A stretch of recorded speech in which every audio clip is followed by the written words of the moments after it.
ورفع ابویہ علی العرش، تو انہوں نے اپنے تخت پر اپنے والد کو بٹھایا، ظاہر پروٹوکول دینا تھا، پیغمبر بھی تھے، والد بھی تھے.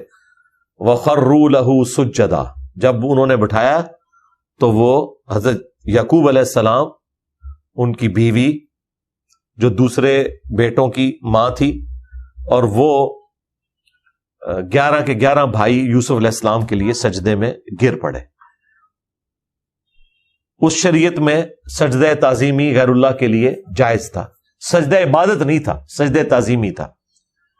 ویسے مودودی صاحب کا موقف یہ ہے کہ یہ ماتھا نہیں رکھا، صرف ٹو باؤ ڈاؤن کیا. بہرحال ٹو باؤ ڈاؤن بھی حد رکوع تو کسی دوسری مخلوق کے لیے روا ہی نہیں ہے سوائے اللہ کے. یہ اللہ کی، خالق کی کوالٹی ہے کہ اس کے سامنے جھکا جائے.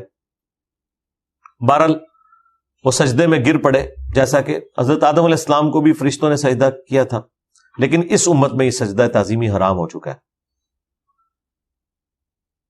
وقال یا ابت ھذا تأویل رؤیای من قبل، تو انہوں نے کہا ابا جان دیکھ لیں یہ میرے خواب کی تعبیر جو میں نے خواب پہلے دیکھا تھا. یعنی 40 سال کی ایک یہ جدائی والا معاملہ، اس کے بعد وہ خواب کی تعبیر مکمل ہوئی ہے.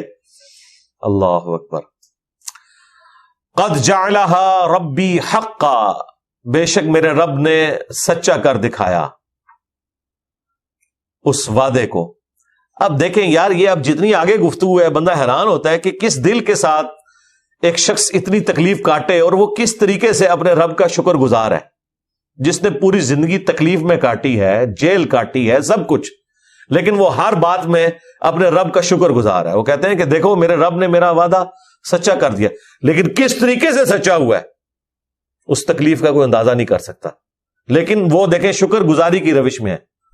وَقَدْ أَحْسَنَ بِي إِذْ أَخْرَجَنِي مِنَ السِّجْنِ، اور اس نے مجھ پر بڑا کرم کیا جب اس نے مجھے نکالا قید خانے سے. اب قید خانے میں تو بغیر کسی جرم کے گئے ہوئے تھے، 10 سال کاٹے. انہوں نے اس تکلیف کو بھلا دیا، ان کا اللہ کا فضل ہے مجھے نکال دیا، میں اس میں خوش ہوں کہ ہمیشہ کے لیے مجھے نہیں جیل میں ڈالا. یعنی ہمیشہ اسے کہتے ہیں آپٹیمسٹک ہونا، پیسمسٹک نہیں ہوئے، آپٹیمسٹک، ہر چیز کے اچھے پہلو کے اوپر نظر رکھنا. یہ انسان کی اپروچ ہونی چاہیے. وَجَاءَ بِكُم مِّنَ الْبَدْءِ مِن بَعْدِ أَن نَزَغَ الشَّيْطَانُ بَيْنِي وَبَيْنَ إِخْوَتِي، اور صحرا سے آپ سب کو لے آیا. کہاں؟ وہ صحرا سے ہوتے ہوئے آپ یہاں پر پہنچ گئے، اس اعتبار سے کہ ظاہر ہے کہ وہ تو فاقوں کی جگہ ہی تھی، اب مصر میں آ گئے جو اتنی سویلائزڈ جگہ تھی. بعد اس کے کہ شیطان نے ناچاکی ڈال دی میرے اور میرے بھائیوں کے درمیان. اب انہوں نے بھائیوں کو بھی معاف کر دیا اور کہا یہ شیطان کی وجہ سے سب کچھ ہوا. دیکھیں یہ بات انسان اگر اپنے جرم کے اوپر کرے تو سمجھ آتی ہے کہ انسان کی عادت ہوتی ہے کہ میرا تو قصور نہیں، شیطان نے کرایا.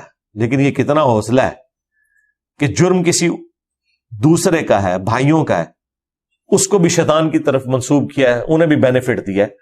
اگرچہ شیطان برائی کی طرف آمادہ کرتا ہے، نفس آمادہ کرتا ہے، لیکن ایگزیکیوٹ تو ان کے بھائیوں نے کیا نا، اس کے باوجود معاف کر دیا. ان ربی لطیف لما یشاء، بے شک میرا رب لطف و کرم فرمانے والا ہے جس کے لیے چاہتا ہے. انہ هو العلیم الحکیم، بے شک وہ علم والا، حکمت والا ہے. ایک اور شکر گزاری کی دعا یوسف علیہ السلام کی.